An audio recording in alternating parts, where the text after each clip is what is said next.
Ahoj, otec. Ja mám tento skateboard. Otočím ho a už je tam červený kopec. Aha. Takýto a už je ten skateboard zase takýto.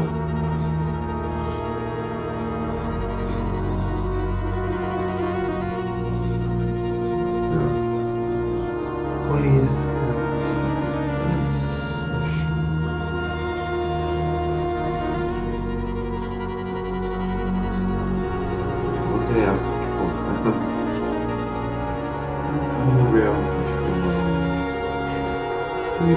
Zo steny. A ešte raz. Niečo. No. A poviem takú vec. Toto krídelko je väčšie ako toto. A čo som aj pozoroval očami aj krídelko, viac ako polovica si myslím, skejťak má väčšie krídelko vpredu. A ja som tak dlho jazdil, že som mal väčšie vpredu. Čo mi povedal starší kamarát, ešte keď som mal nejaké 15 rokov, že daj si ho dopredu, to budeš mať dobre.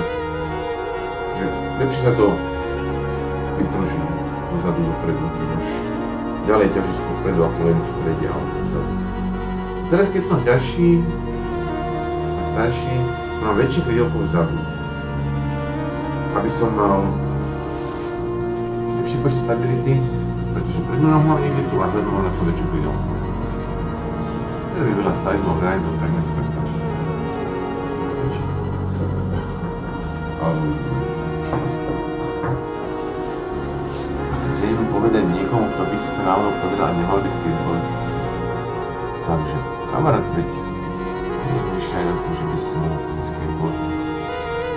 Mohli sa svojich obchodníkov pomocou trakčnej si nesú chovať na asfaltových, napríklad cyklistických chodníkoch. Zisti si na internete, že nebudeš prísť obchod a môžeš sa tam ísť pozerať 2 razy. Všetko bude OK. Ahoj.